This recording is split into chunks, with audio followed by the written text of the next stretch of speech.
Teachers have the ability to inspire students via exciting classroom lessons and creative assignments that challenges students to become superachievers.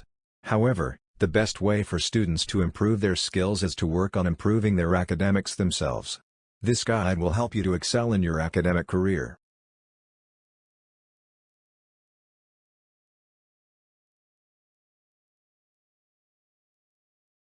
Grades, evaluations from teachers, and exam scores have a great impact on students' mental and physical well-being. It affects students' behaviors as well. It has a direct relation with students' performance.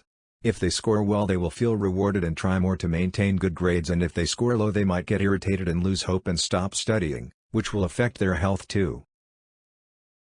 Following are some traits of an A-grade student. Attend all the classes. Regularly go to school/college. Actively participate in class discussions. Take good lecture notes during class. Use time wisely, do hard and important work first. Use textbooks and other reading materials. Everyone faces difficulties while studying at one time or another in their academic careers.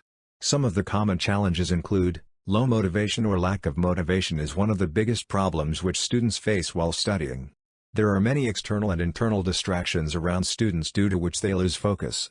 Some students have a weak memory. It is difficult for them to learn and remember things. Sometimes students simply don't enjoy the subject which they are studying. Successful students have different attributes and characteristics which makes them different from others. They are more active and focused. They don't hesitate to ask questions from teachers. They have set goals and ambitions to succeed. They don't cram for exams or tests. Studying harder doesn't always guarantee success, but studying smarter will increase the chances. Simply reading notes is not effective. Try to understand and memorize. Avoid all distractions while studying and focus on studies. Make sure to always plan ahead of time to complete tasks on time. Take good care of your health. Eat well, sleep well. Some steps to your academic success include: set smart goals. Understand and use different study sources other than college. Develop good communication skills. Try self-motivation. Believe in yourself and encourage yourself to get good grades. Thank you for watching the video. Please like, share, and subscribe.